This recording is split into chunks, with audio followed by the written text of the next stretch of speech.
Christmas movie house! Merry Christmas, Emporium! Merry Christmas, you wonderful old building and loan! Hello everyone, it's last chance to get the 10% discount on selective old-time radio, movies, and TV collections. I also have a few still Apple drives available, and also I have a special purchase of 9 750 gigabyte hard drives at Black Friday pricing. Old-time radio plus 70 serials and your choice of movies or TV, all for one low price of $109.49. And order now if you're wanting these for Christmas. Once my current inventory of drives has been depleted, I don't think I'd have enough time to order any new drives to get them here so you can get your product by Christmas. So you have to order today or very soon. I don't know why everybody is waiting around. Give the gift that keeps on giving. To yourself, to your parents, grandparents, or just anyone that loves great entertainment. These are the best prices on the internet. Go to oldtimeradiodvd.com today and place your order. When you get to the oldtimeradiodvd.com page, scroll down and you'll see, do you want to save 10%? Click that. You'll be taken to a page with all of the options that you have for our great products. So what are you waiting for? Go to oldtimeradiodvd.com and place your order today. You see, George, you really had a wonderful life. Don't you see what a mistake it would be to throw it away? The Lux Radio Theater, starring James Stewart, Donna Reed, and Victor Moore in It's a Wonderful Life. Ladies and gentlemen, your producer, Mr. William Keighley.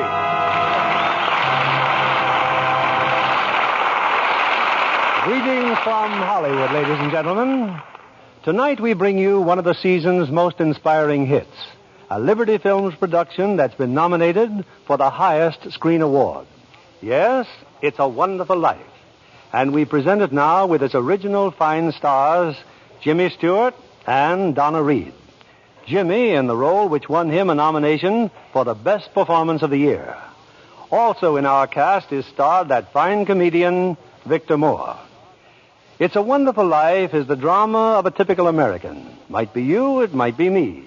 He dreams of glory, he lives in hope, he loves and doubts, and only Providence puts a final value on his service to humanity. Our story starts before the war, when life was normal. Shortages were generally unknown, and simple luxuries like Lux soap were abundant. I won't say that's the only reason people said it's a wonderful life, but I do know from the thousands of letters in our files that most of them said it's a wonderful soap. And they keep right on saying it day after day.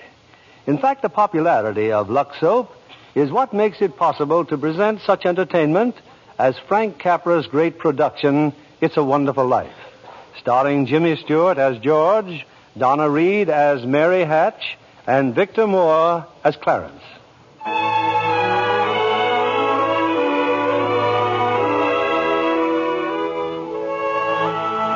This is the story of George Bailey, citizen of Bedford Falls, New York. George Bailey, who more than anything under the sun wanted to see the world, the wonderful, exciting world that lay somewhere beyond the limits of his hometown. Oddly enough, this story does not begin in Bedford Falls. In fact, it doesn't begin anywhere in the world. It begins in heaven, where the superintendent of angels has just summoned an apprentice angel named Clarence. Oh, I'm really going down to earth, sir? Oh, how splendid. Yes. There's a very discouraged man down there, Clarence, George Bailey. At exactly 10:45 p.m., Earth time, he'll be thinking seriously of ending his life. Oh, dear, his life. Now, I want you to stop him if you can. Now, sit down.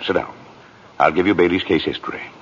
Sir, if I should accomplish my mission, may I perhaps get my wings?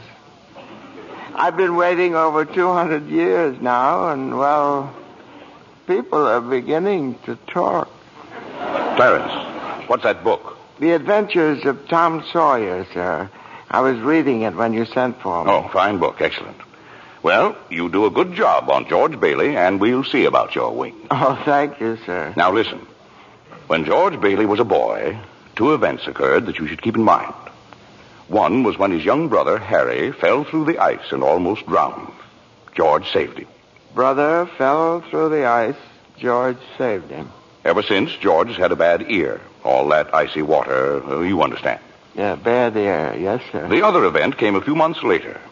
George used to work after school in Mr. Gower's drugstore. One day, Mr. Gower's only son died of influenza. It was a terrible blow, and poor Mr. Gower tried to lose his grief in whiskey. Where you been, George? Mrs. Blaine's called twice. What happened to her prescription? You lost it, didn't you? No, Mr. Gower. Here it is. Well, you good for nothing. Don't you know that Blaine girl's very sick? Mr. Gower, my ear. You're hurting my sore ear. Teach you to loaf, you lazy brat. Mr. Gower, you don't know what you're doing. You put something wrong in those capsules. Shut up. Oh, I know you feel bad, but look, Mr. Gower, look. This bottle, you used this bottle to make up the capsules. It's poison. Poison? Don't hurt my sore ear again, Mr. Gower. Oh, George. That's what is the liver, Mr. Gower. All I wanted was to make sure. George.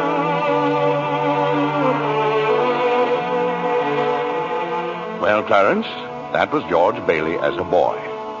When he grew up, he wanted to go to college, but there just wasn't the money.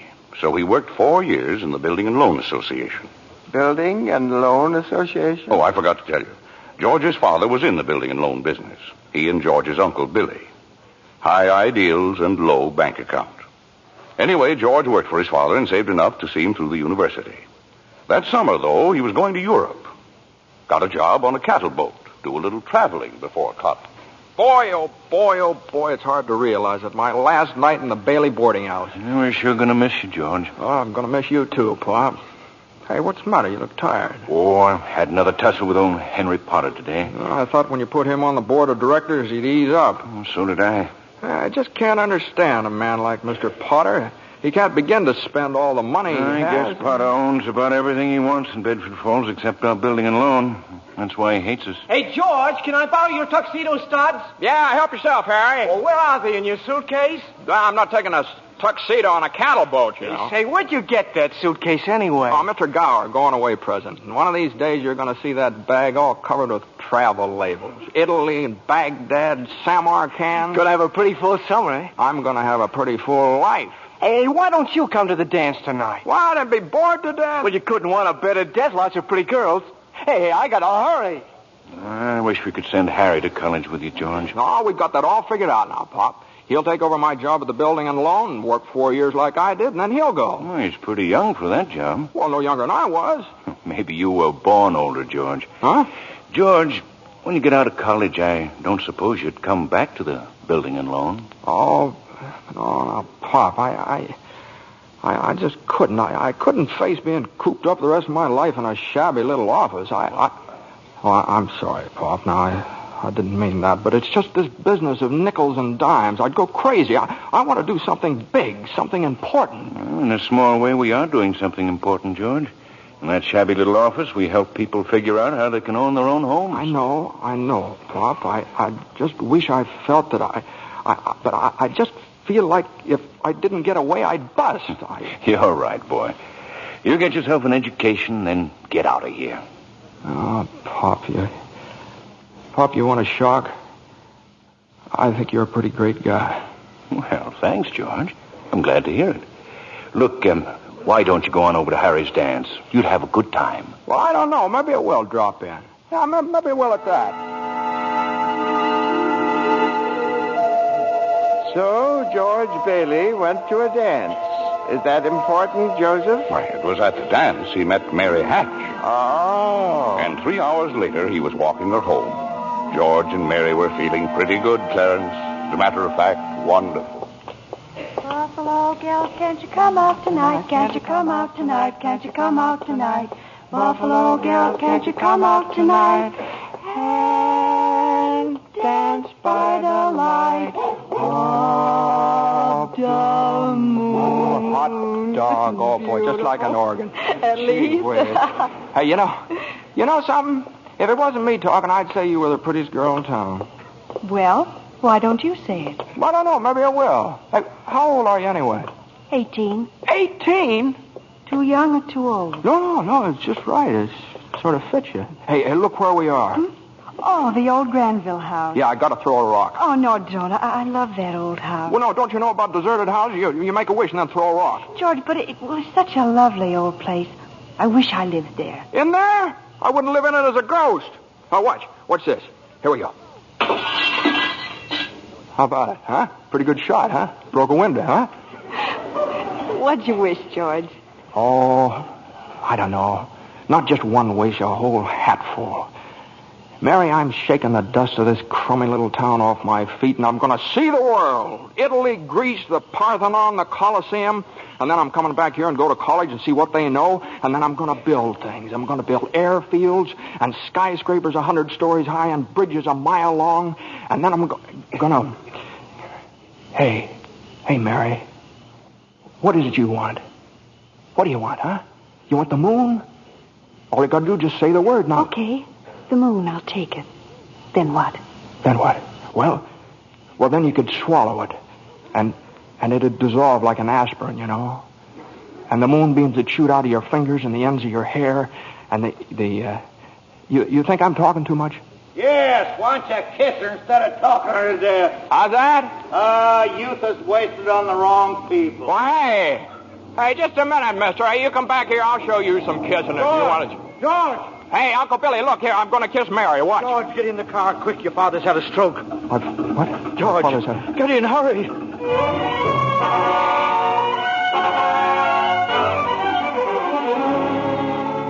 Well, George's father died that night, Clarence. So, of course, George couldn't go to Europe. But that fall, just as he was ready to leave for college, the directors of the building and loan had a meeting. They were going to appoint a successor to Mr. Bailey.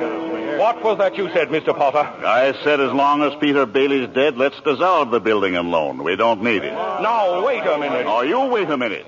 Peter Bailey was not a businessman. Ideals without common sense can ruin a town. What do we get? A discontented, lazy rabble instead of a thrifty working class. Hold on, Mr. Potter. I meant no disrespect, George, but... Oh, wait a minute there. Why my father ever started this cheap penny-ante building and loan, I'll never know. But just remember this, Mr. Potter, this rabble you're talking about, they do most of the working and the paying and living and dying in this community. Well, is it too much to have them work and pay and live and die in a couple of decent rooms and a bath? Anyway, my father didn't think so. People were human beings to him. But to you, a warped, frustrated old man, they're cattle. Well, in my book, Mr. Potter, he died a much richer man than you'll ever be. I'm not interested in your book, George. I'm talking about the building and loan. You're talking about something you can't get your fingers on that's galling. That's what you're talking about. Well, this town needs this measly one-horse institution, if only to have some place where people can borrow a few dollars without crawling to you. Now, come on, Uncle Billy. What happened, George? Yeah, all we heard was a lot of yelling. Boy, oh boy, you should have heard George. Yeah, they're in there voting us out of business. Oh, who cares? I can get another job. I'm only 41. 45. Well, you get out of here, George. You missed your boat trip. Do you want to miss college, too? George, we've just voted Potter down. We're still in business. Whoopee! We're still in business. We're still in business. But there's one condition, George. They've appointed you to take your father's place. Appoint me? But I'm going to college. Look, this is my last chance. Uncle Billy's your man. George, you've got to take it. They'll vote with Potter otherwise. They said so. They even...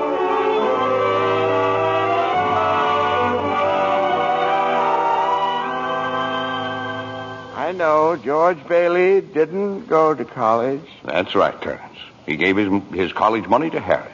Harry went instead. But what happened to that good-looking girl, you know, Mary? Oh, George saw her now and then. Not very often, though, because Mary went away to school, too. Anyway, George waited 4 years more for Harry to come back and take over the building and loan. He could still see the world. He planned to work in the oil fields, Venezuela. Except when Harry came home, he wasn't alone. There was a girl with him, his wife. George? Yeah, I'm out here on the porch, Mother. I just thought I'd get some air. Well, how do you like your new sister-in-law? Oh, she's swell. Looks like she can keep Harry on his toes. Yeah, I keep him out of Bedford Falls anyway. What do you mean? Well, Ruth's father, he's got a wonderful job for Harry up in Buffalo. Buffalo? Well, that means you can't... Yeah. George, did you know Mary Hatch is back from school? Hmm? Yeah.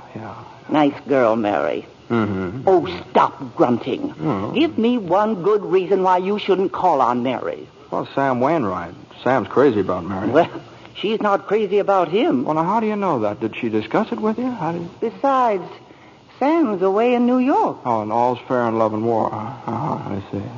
Okay, Mother, I think I'll go out and find that girl and do a little passionate necking. Oh, George. Goodbye, Miss Bailey. By the way, do you want any books at the library? Library? George! George, you go and see Mary. Do you hear?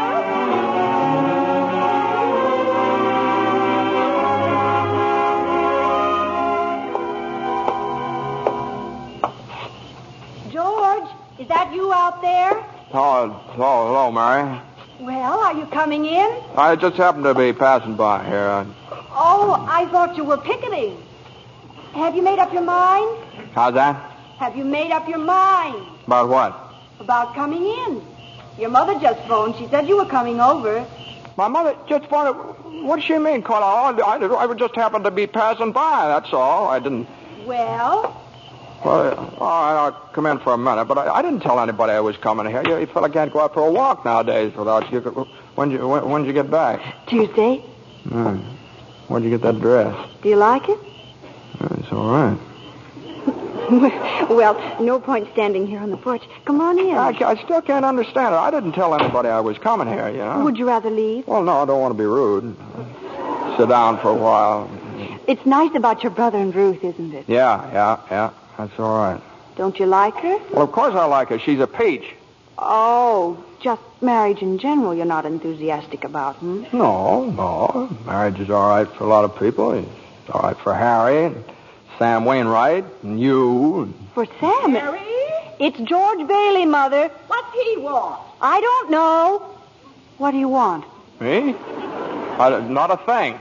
Not a thing, and I just came in to get warm. He's making violent love to me, Mother. You just tell him to go right back home.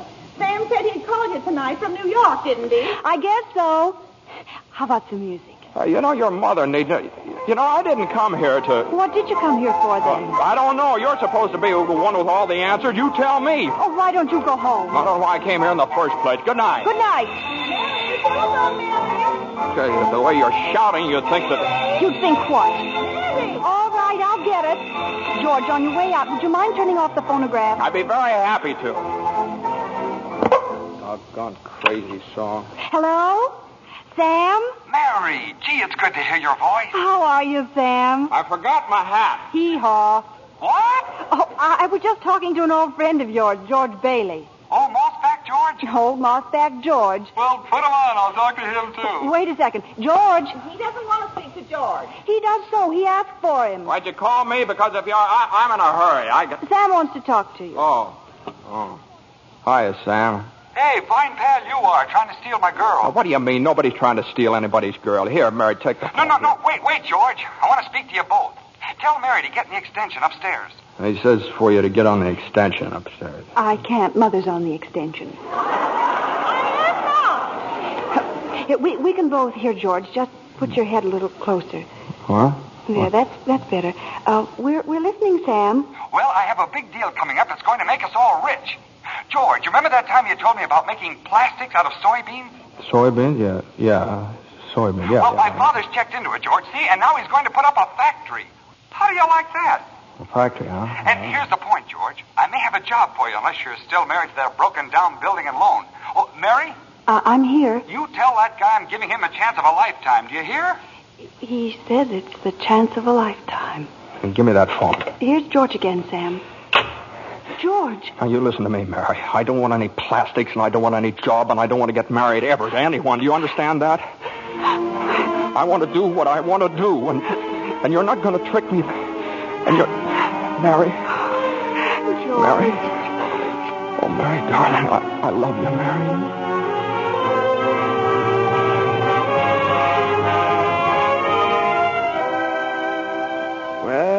Well, so George Bailey and Mary Hatch were... Yes, George and Mary were married. And they started off on their honeymoon in Ernie Bishop's taxicab. Hey, where are you two going on this here now honeymoon? We're going to shoot the works, Ernie. A whole week in New York, a whole week in Bermuda, the highest hotel, the oldest champagne, the hottest music, and the prettiest wife. So you're finally getting out of Bedford Falls, huh? Then what? Then what, honey? After that, who cares? That does it. Hey, you know, Mrs. Bailey, I haven't kissed you. Hey, George, there's something funny going on over there. Look over there at the bank. It looks like a run. All right, pull over a minute, will you, Ernie? George, let's not stop. Please, let's go straight to the No, wait a station. minute. I better see what it is. I'll be right back. George, please. George!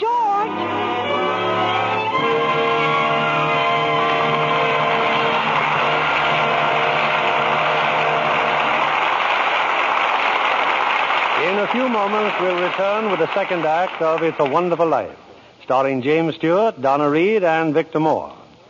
Meanwhile, here's our Hollywood reporter, Libby Collins, looking very smart, too, may I say. Well, thank you, Mr. Keeley. You know, after seeing Paulette Goddard's wardrobe for Paramount's new comedy, Suddenly It's Spring, I just had to rush out and buy something new. Looking at all those lovely clothes was just too much for my self-control. Well, you look stunning, Libby. Oh, thank you again, Mr. Keeley. Now, tell me about the picture. I understand that Paulette's portrayal of an ex-whack is truly delightful. Oh, yes, it is. And Fred McMurray gives a perfect characterization of her wayward husband.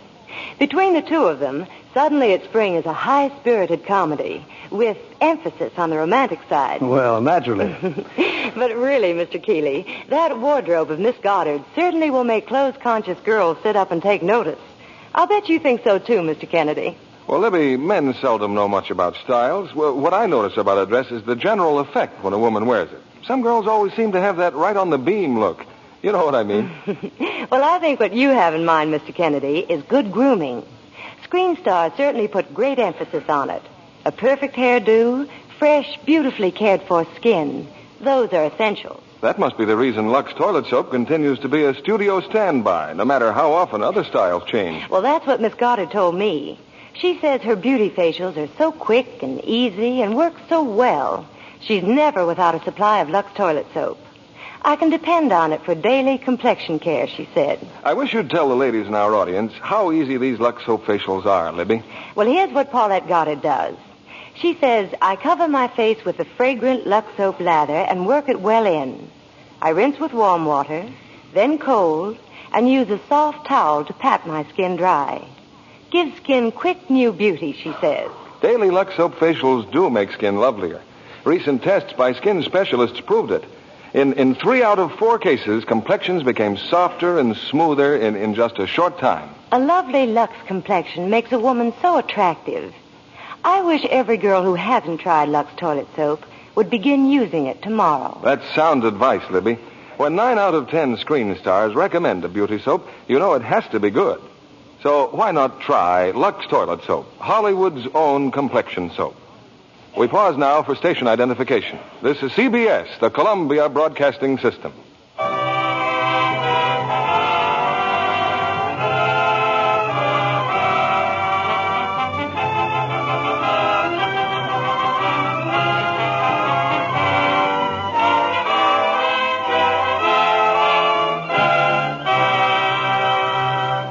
Act 2 of It's a Wonderful Life, starring Jimmy Stewart as George, Donna Reed as Mary, and Victor Moore as Clarence.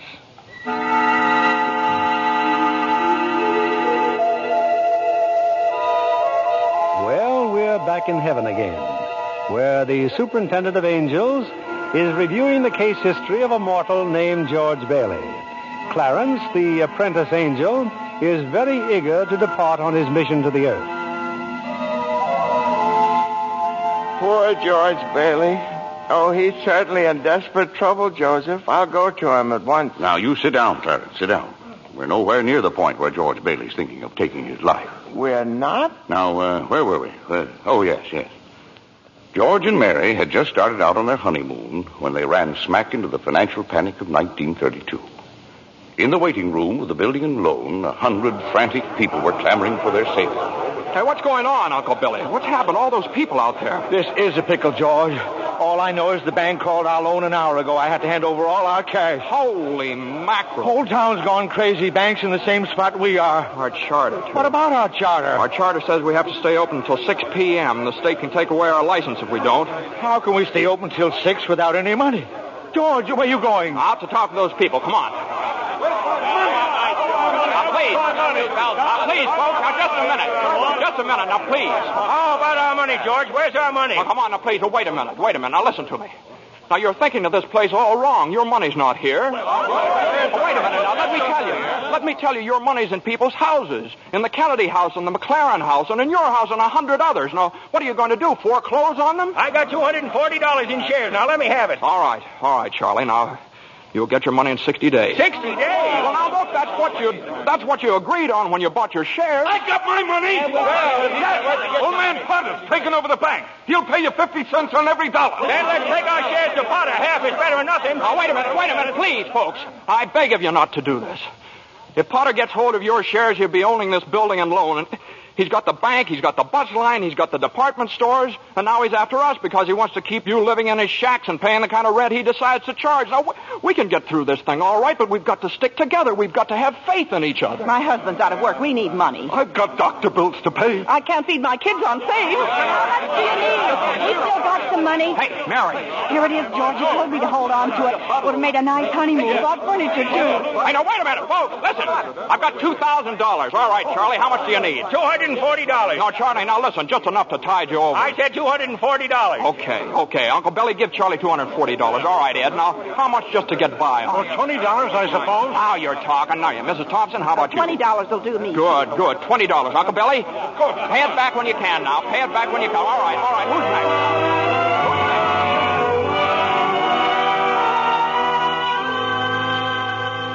next? Look at the clock. Look. 5 seconds. 4 seconds, 3, 2, 1. 6 o'clock. We made it. Lock that door, Eustace, quick. Boy, we're still in business, Uncle Billy. We've even got $2 left. George, there's a call for you. Okay, and then call my wife, will you? She's probably over at Mother's. Mrs. Bailey's on the line. No, I don't want Miss Bailey. I want my wife, Mrs. Bailey. Mrs. Bailey, that's my wife. That's my. Give me the phone, will you? Hey, Mary, listen, Mary. I'm sorry. Come home. Well, what home? Well, 323 Sycamore. Well, whose home is that? What? Well, Mary, how can I... Well, sure, all right, sure, I'll be there. Clarence, guess what 323 Sycamore was? His mother-in-law's house, huh? Oh, no. Number 323 Sycamore was the old Granville house, the one George threw rocks at and made wishes. Yes, sir, that's where they spent their honeymoon. That's where they started housekeeping. They were still living there 2 years later when old man Potter asked George to stop over at his office. Sit down, George. Sit down, do. Have a cigar?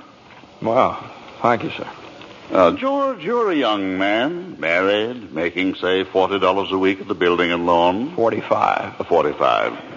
Now, if you were some ordinary yokel, I'd say you were doing fine. But George Bailey is intelligent, ambitious. He hates the building and loan almost as much as I do. He's been dying to get out of town ever since he was born, but he's trapped. Trapped into frittering his life away playing nursemaid to a lot of garlic eaters. Do I paint a correct picture, George, or do I exaggerate? Well, what's your point, Mr. Potter? My point is that you're the only man in town who has licked me. George, I want to hire you. Manage my affairs. I'll start you off at $20,000 a year. $20,000 a year? Are you sure you're talking to me? I'm George Bailey. Don't you remember me? The building and loan, remember? Yes, George Bailey, whose ship has just come in, providing he has sense enough to climb aboard. Well, but what about the building and loan? Confound it, man. I'm offering you a 3-year contract at $20,000 a year. Is it a deal or isn't it? No. The answer's no, doggone it. If you offered me $1 million to stay around this town and play stooge to you, the answer'd still be no. Now, let me alone. Don't bother me.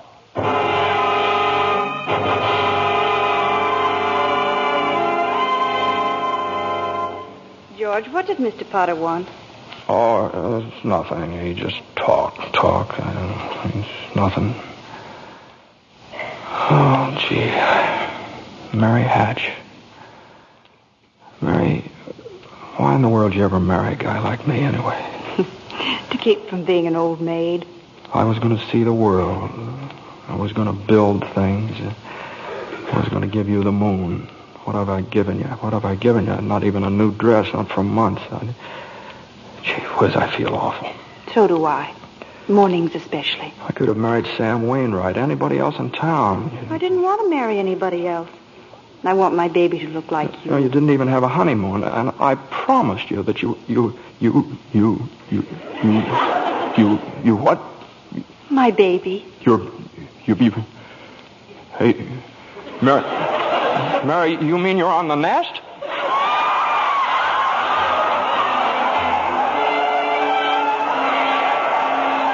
Well, Mary had her baby, Clarence, a boy. You don't say. Then she had another one, a girl. Well, what do you know? Night after night, George had come home late from the office. Things weren't good with the building and loan. Potter was really bearing down on him. Then came the war. Mary had another baby by then. Oh. But she still had time to help out in USO. Uncle Billy sold war bonds. And George's brother Harry became a real hero. Shot down 15 planes. But George, what about George? Well, George was 4F, his bad year. He was an air raid warden. On VE Day, he wept and prayed. On VJ Day, he wept and prayed again. We're getting pretty close to today, aren't we, sir? Yes, Clarence. You now know almost everything you have to know about George Bailey, except what happened that finds him down there at this moment, wanting to die. Well, sir, well? Well, today's the day before Christmas, Earth time. George is pretty excited. Hey, Tilly! Eustace! Hey, look at the newspaper. Commander Harry Bailey, decorated by the president. That's my kid brother. The Congressional Medal of Honor. Gosh, George, gosh. What do you think about the 15 Jap planes? And the last one he got was just about to dive into a transport loaded with soldiers. You know what that means? He saved lives, hundreds of lives. Hey, gee, where's Uncle Billy? Huh? We're going to the bank, George. He's depositing that $8,000. Good. Go. Who's that in his office there? It's that man again, the bank examiner. Oh, yeah. Well, good afternoon, Mr. Carter. Hey, Telly, get the books from Mr. Carter. Will you? You know, that's my brother's picture there, Mr. Carter. He shot down 15 planes, and one of them was just about... Well, Mr. Henry F. Potter come to the bank to deposit some more loot, eh? Sure, you old fool. How do you like the news in the paper, Mr. Potter? Just can't keep those Bailey boys down now, can you? Let me see that newspaper. Here, sorry I can't chat, you old thief. Got to make a deposit. Here you are, Horace. Deposit slip, bank book, and a very Merry Christmas to you. You too, Mr. Bailey. Say, you've forgotten something, haven't you? Horace, I've forgotten things all my life. Get a wiggle on, boy. But, Mr. Bailey, where's the money? What's that? You want to make a deposit? Well, certainly I want. Well, it's customary to bring the money with you. It's gone. Where'd I put it? Where'd I put that money? A terrible thing, Clarence, terrible. Uncle Billy couldn't find the money because the envelope with the $8,000 was folded up in that newspaper he gave to old man Potter. I just don't know what happened to it, George. I just don't know. $8,000. Uncle Billy, the bank examiner's here, and it's not our money. It belongs to the depositors. George, what are we going to do? We've traced every step I took. We can't stand here in the street. Are you sure you didn't put that envelope in your coat pocket? I think so. Maybe. Oh, I'm no good to you, George. I'm no good. Now listen to me. Think, will you? Now try and think. I can't think anymore. I can't. Where's that money, you silly old fool? You know what this means? It means bankruptcy and scandal and prison. One of us is going to jail. Well, it's not going to be me. Now get out of my way. I'm going home.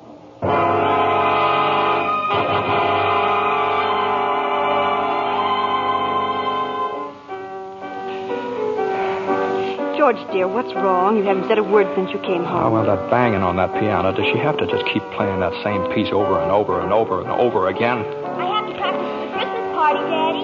What is it, dear? Another hectic day? Yeah, another red letter day for the baby. Dad, the Murphy's got a brand new car. You should see it. What's the matter with our car? Isn't it good enough for you?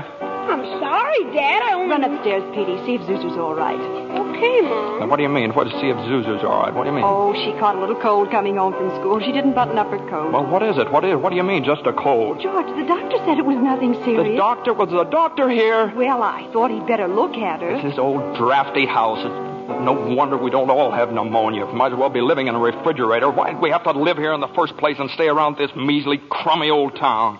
George, what's happened? Everything's happened. You call this a happy family? Why do we have to have all these kids? Daddy, how do you spell frankincense? I don't know how you spell. You ask your mother. Where are you going? Upstairs to see Zuzu. Hello? Oh, thank you, Mrs. Welch. I'm sure she'll be all right. Who's that? Zuzu's school teacher. What? Oh, yes, the doctor says she'll be fine tomorrow. Here, give me that phone. George, please. Mrs. Welsh? Well, this is Mr. Bailey. Say, what kind of a teacher are you anyway? What do you mean sending Zuzu home like that half naked? Do you realize you probably end up with pneumonia just because of your stupidity? You know, maybe my kids aren't the best dressed kids in town, but at least... Hello. Janie, will you stop playing that lousy piano? Cut it out. Stop it. George, for heaven's sake, what's wrong with you? I'm sorry. Janie, I'm sorry. Mary, I just got to get out of here.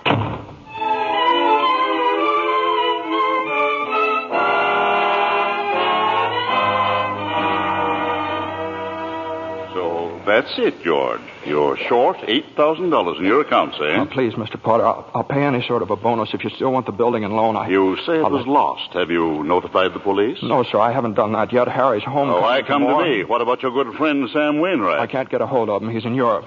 What kind of security would I have, George? What collateral? Yes, sir, I have some life insurance here. $15,000 policy. What's your equity in it? $500. And you want $8,000? You once called me a warped, frustrated old man. Well, what are you but a warped, frustrated young man crawling on your hands and knees for help? Why don't you go to the riffraff you love so well? Ask them for help. I'll do anything, Mr. Potter, please. Please help me, my wife and kids. I'm calling the district attorney. $500. You know something, George? You're worth more dead than you are alive. Now get out of here. Get out.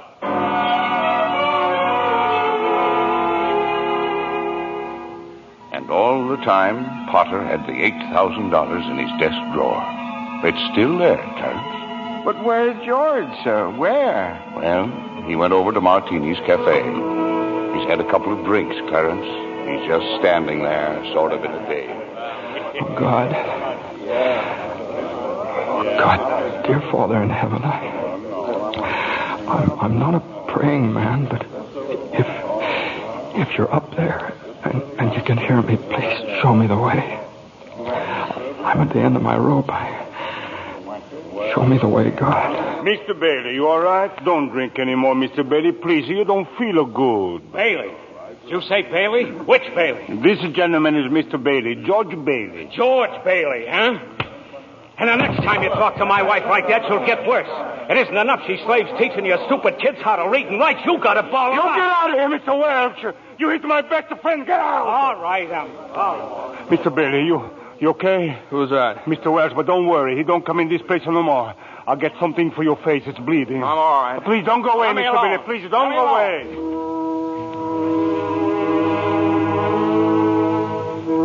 Well, George left Martini's Cafe 5 minutes ago, Clarence. He's at the river now, on the bridge, looking at the water. Are you ready, Clarence? All ready, sir. Very well. Save George Bailey's life, and you'll get your wings. My wings. Oh, thank you, Joseph. George! George Bailey! Get away from that bridge! You hear me? George! George!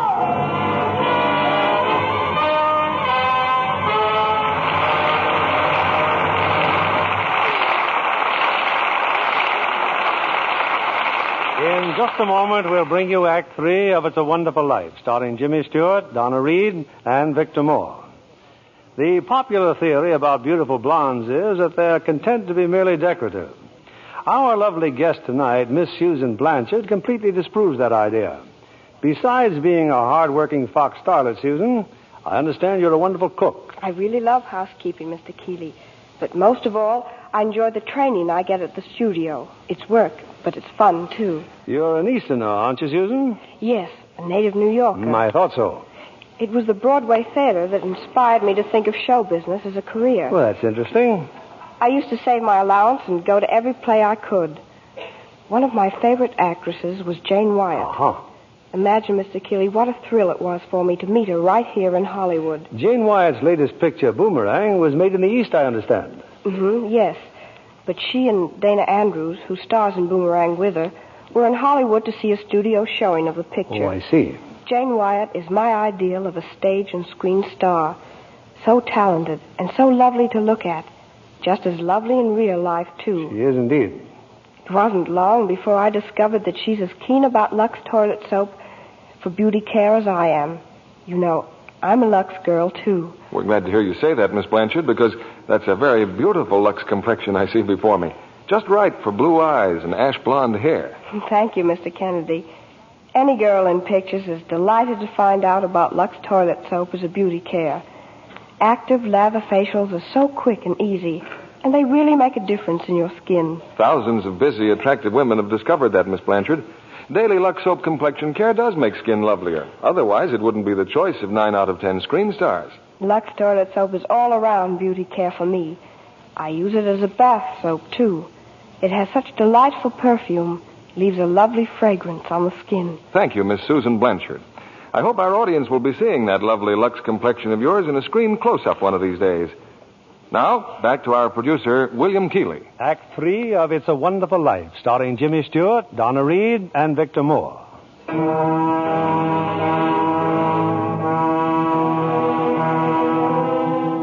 Numb with despair, convinced, as Mr. Potter said, that he's worth more dead than alive, George Bailey stands on a bridge, staring at the dark and frigid waters below. Suddenly, there's a splash.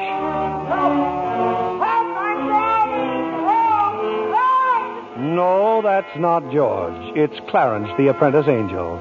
And there goes George in after him. It's a few minutes later now, and in the bridgekeeper's shack, George and Clarence are drying off. You both sure you're all right?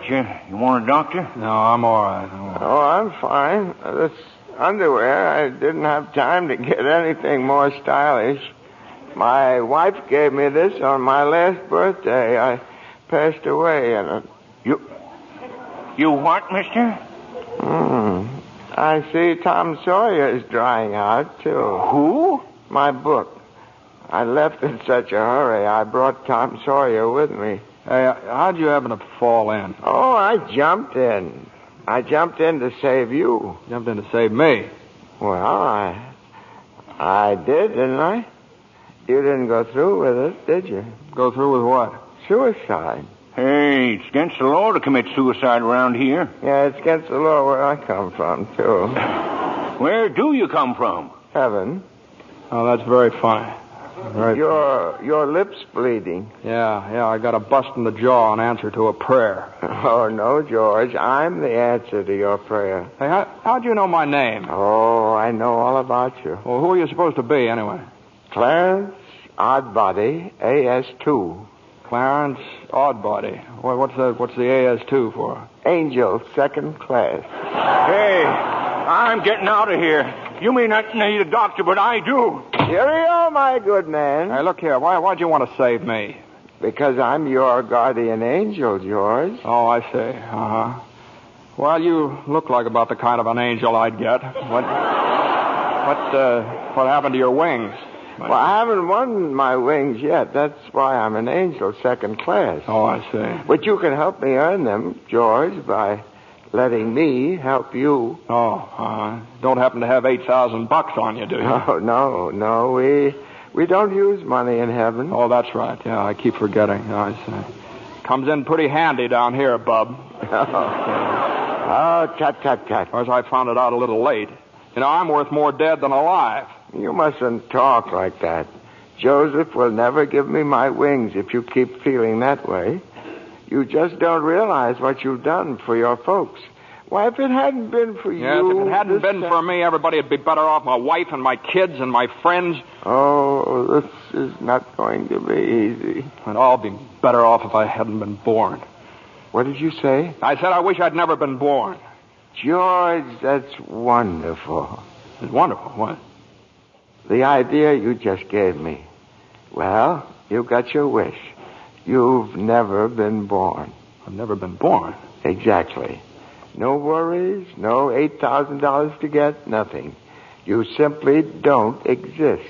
All right, okay, all right. George, I can do things, strange things. I can show you the world, George, the way it would be if you hadn't been born. Hey, wait a minute. This ear of mine. Hey, say something else in that bad ear. You don't have a bad ear anymore. Oh, I don't think you're concentrating. Oh. Don't you see? You're not the George Bailey you think you are. You're nobody. That's the doggonest thing I ever saw. That ear. Your lips stopped bleeding, too. Yeah. Yeah. Hey, what's happening around here? What is this, anyway? I need a drink. That's what I need. What about you, Angel? You want a drink? Well, I don't quite know. Come on. We'll go as soon as our clothes are dry. Clothes are dry, George. Hey, so they are. That's funny. Well, look, let's get dressed and we'll stroll over to Martini's and then... excuse me. I'll stroll. You fly. Oh, no, I don't have my You don't wings. have your wings yet. That's right. I forgot that. I can. A couple of drinks and we'll both fly, huh?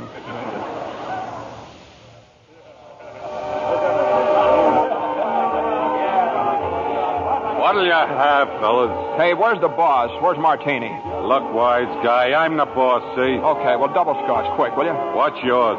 You know what I just love? Some mulled wine. Huh?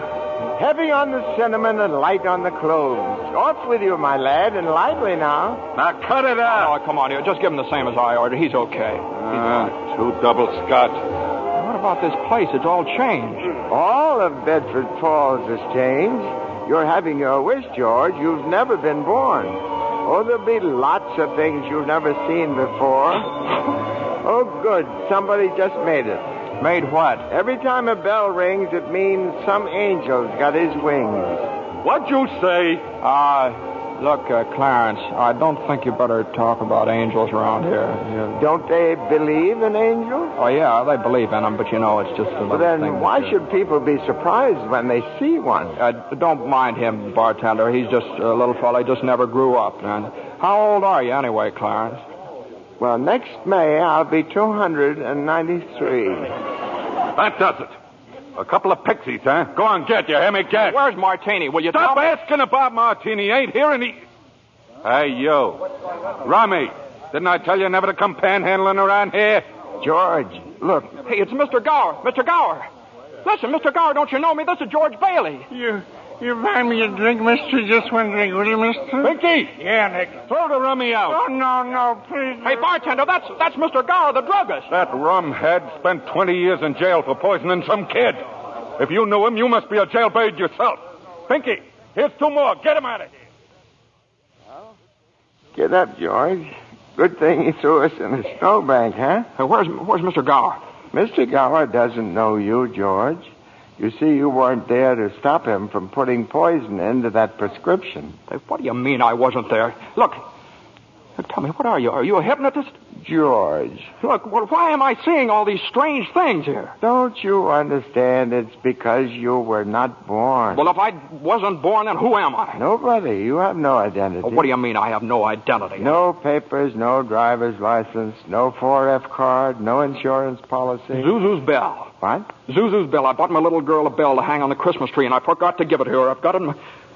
It's gone. It's gone, too. Everything's gone. But you've been given a great gift, George. A chance to see what the world would be like if you'd never been born. You're crazy.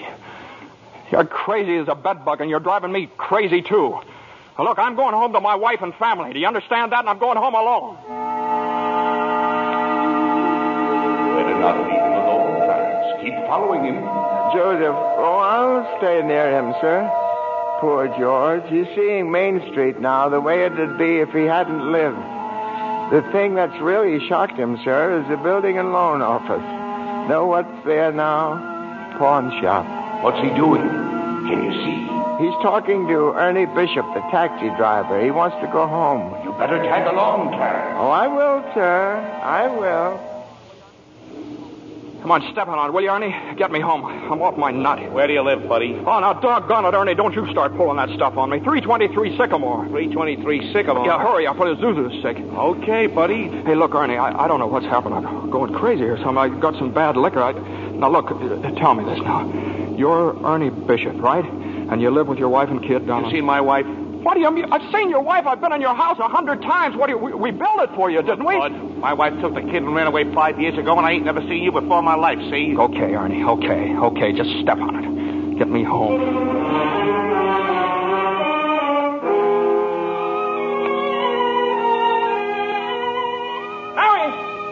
Mary, where are you? Janie, Petey, Zuzu. Zuzu, where are you? This is just an old abandoned house, George. You have no wife, no children. Where are they? What have you done with them? Hey, I'll face that thing. See, I told you. All right, up with your hands. Oh, Bert the cop. Thank heaven you're here. Now, look, why don't you be a good fella and I'll take you to a doctor. Bert, listen to me. What's the matter with you guys? Now, listen, it's that fellow there. He says he's an angel. He tried to hypnotize me. I hate to use my nightstick, but I guess Ow! Run, George, run. He can't hit you while I'm biting him. George, run. My teeth aren't what they used to be. Joseph, help! Joseph! Joseph! Where'd they go, Ernie? Where'd they go? I don't know. They just disappeared.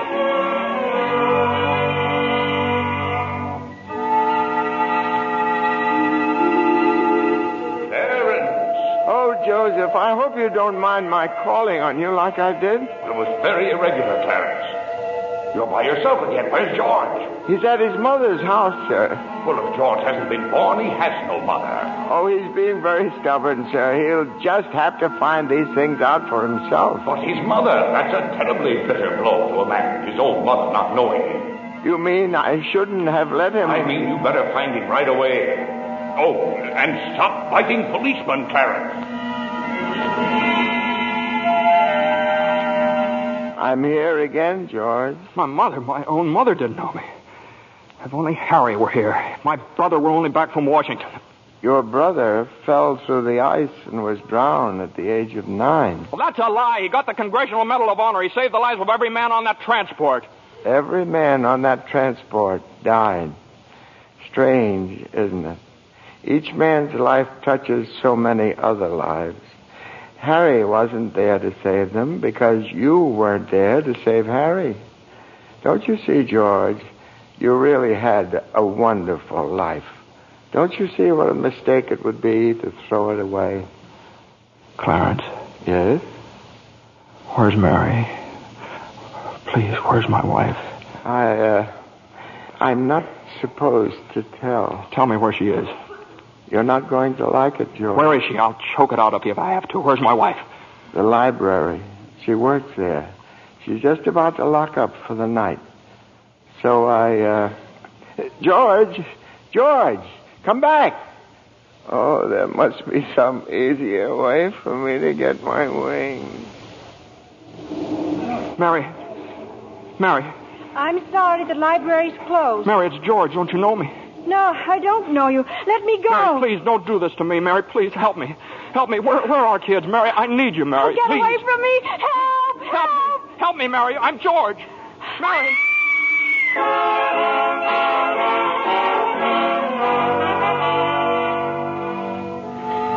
Clarence. Oh, where is he, Joseph? Where's George? I'm afraid I've lost him, sir. You knew you shouldn't have let him try to see Mary. Now they're after him, a mob. They think he was trying to hurt her. Joseph, I won't even get one wing, will I? You have one more chance, Clarence. Get over to the bridge by the river. I think George has seen just about enough. But the mob... Now, don't worry. They've lost him, too. Now, hurry up. Oh, thank you, Joseph. Thank you. Clarence, where are you? I'm here, George. Help me, Clarence. Get me back. I don't care what happens to me. Only get me back to my wife and kids, please. I want to live again. Oh, thank you, George. Thank you, boy. I want to live again, please. Oh, God, please let me live again. George? Is that you down there, George? Now, get out here, Bert. Get out here. You come in any closer, I'll let you have it. What the hell are you yelling for, George? Come on. George, Bert, do you know me? No, yeah. I've been looking all over town for you. Where you been? Hey, Bert, I'm alive again, Bert. You sure you're all right? Hey, your mouth's bleeding. It is. Hey, my mouth's bleeding. Bert, look at the blood come out of there, would you? And where's Zuzu's Christmas bell, Bert? I had it right in my pocket. Here it is. Hey, it's in my pocket. What do you know about it? Hey, Merry Christmas, Bert. Well, Merry Christmas. Get in the car. I'll drive you home. You will, Bert? We'll do that. And turn the siren wide open, huh? Merry Christmas, Bedford Falls. Hey, Merry Christmas, old building and loan. Merry Christmas, Mr. Potter. Yippee! Come on. Hey, Bert, come on in with me, huh? What is these people, these reporters? Hey, Merry Christmas, reporters. Hey, Mr. Bank Examiner, Merry Christmas. Mr. Bailey, there's a deficit. I know, $8,000, I'll bet, huh? George, I've got a little paper here. I'm sorry. I bet it's a warrant for my arrest. Isn't that wonderful? Merry Christmas. Hey, where's Mary, you know? Look at this wonderful old drafty house. Isn't it wonderful? Have you seen my wife? Where's Mary? Mary! Merry Christmas! Ken! Hey, kids, Janie, Petey! Hey, I could eat you up. Where's your mother? She went looking for you, Daddy, with Uncle Billy. Daddy? Zuzu, my little ginger snap. How do you feel, huh? Fine, Daddy. Not a snitch of temperature. Not a snitch of temperature. Hallelujah! George, darling. It's Mommy. Mommy's home. Mary. George, where have you been? Mary. George, Mary, now look, just let me touch you. You're real, Mary. You've no idea what happened to me. You've no idea what's happened either. They're on their way here. Who's on their way? The police department? The FBI, the National Guard? I'm alive again, Mary. Listen, Mary, I'm alive again. Oh, yes, darling, yes. Now close your eyes and come on downstairs. What is it? Can't open my eyes yet, Mary? What's going on here? Now keep your eyes closed. Now, I'll just walk you over here by the Christmas tree and... The people, I hear lots of people. What is it? Lots of people. Just 1 minute now. We're all ready, Uncle Billy. Come in, everybody. George, look! Just look! Uncle Billy! Money, George. A laundry basket filled with money. Money for you. Mary did it, George. Mary! I don't understand. What money? What... People heard you were in trouble, darling. These people, your friends, they've collected this money for you. The $8,000. Charlie. Hey, there's Martini. Mr. Gower. Hey, how are you, Mr. Gower? Mrs. Thompson, Ed, Tom, everybody. None of us would have a roof over our heads if it wasn't for you, George. Gosh, this is wonderful. Hey, Mary, look who's coming in. Mother. Hi, Mother. Hey, and Harry. Got Mary's telegram, George. I flew in as fast as I could. Hey, everybody, a toast. How about a toast? Oh, good idea, Ernie. A toast to my big brother, George, the richest man in town. Good old acquaintance. Daddy, my Christmas bell. You didn't forget. Here, honey. Here's your bell. Daddy. Darling, what's this on the table here? This book?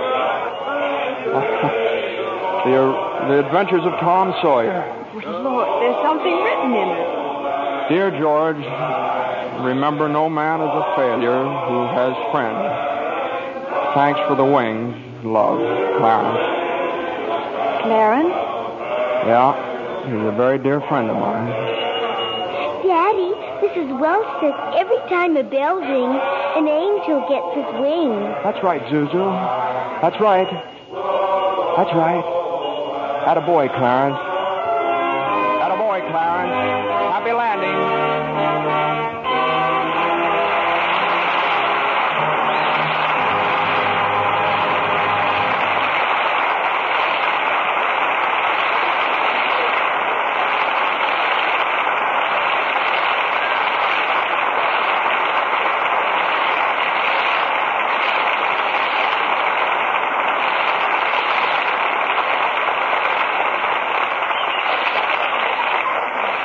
It's a wonderful life so long as we can have such fine performances as we enjoyed tonight. From Jimmy Stewart, Donna Reed, and Victor Moore. Jimmy, I'd like to thank whatever guardian angel whisked you back from Texas for our show this evening. Well, that guardian angel was an airline's wing, Bill. You were in Texas for the premiere of this picture, weren't you, Jimmy? Yeah, Frank Capra and I went down for 5 openings as many nights. Pretty good down there in Texas, yeah. Jimmy? Yeah, every one of them. There are 5 premieres over Texas. You know, it's a pretty big state. Takes that many to do it. Jimmy, I'm sure your fans were proud to read that you received an honorary degree from Princeton just the other week. Yes, how about that, Jimmy? Do we call you professor now? No. It's just an M.A. Oh, Master of Arts? Well, it might have been. I don't know. It might be for murdering architecture. That's what I studied at Princeton. Well, you know, Donna has an honorary degree to her credit, too. LLC. What's that, Bill? LLC? Well, you can see for yourself. A lovely Lux complexion. Well, thank you, Bill. Or rather, thank Lux Toilet Soap. It's a wonderful complexion care.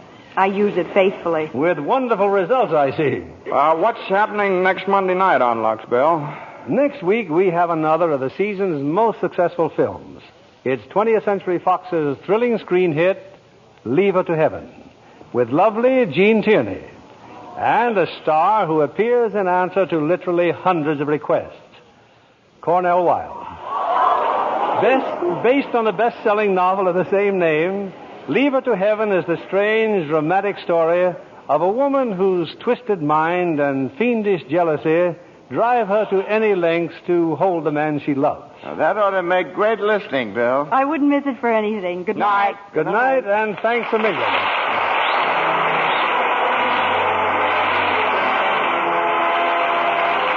Lever Brothers Company, the makers of Lux Toilet Soap, join me in inviting you to be with us again next Monday evening when the Lux Radio Theater presents Jean Tierney and Cornell Wilde in Leave Her to Heaven. This is William Keeley saying good night to you from Hollywood.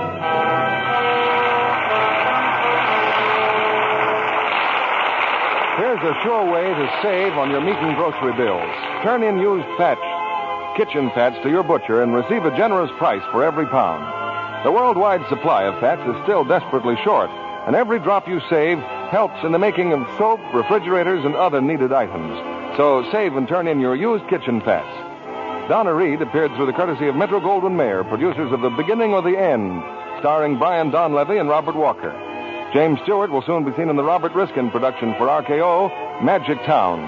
Victor Moore will soon be seen in Roy Del Ruth's production, It Happened on Fifth Avenue. Our music was directed by Louis Silvers. This program is broadcast to our men and women overseas through cooperation with the Armed Forces Radio Service.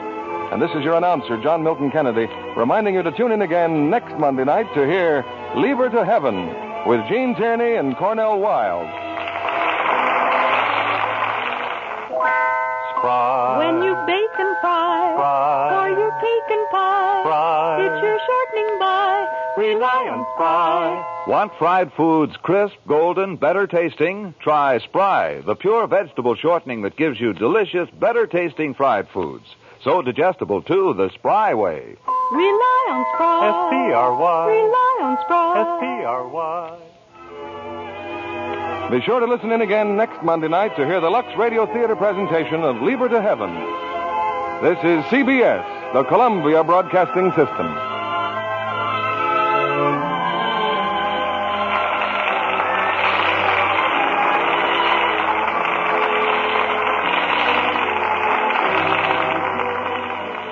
If you enjoyed this episode, then go to oldtimeradiodvd.com today and order your collection of all of the old-time radio shows that are available. oldtimeradiodvd.com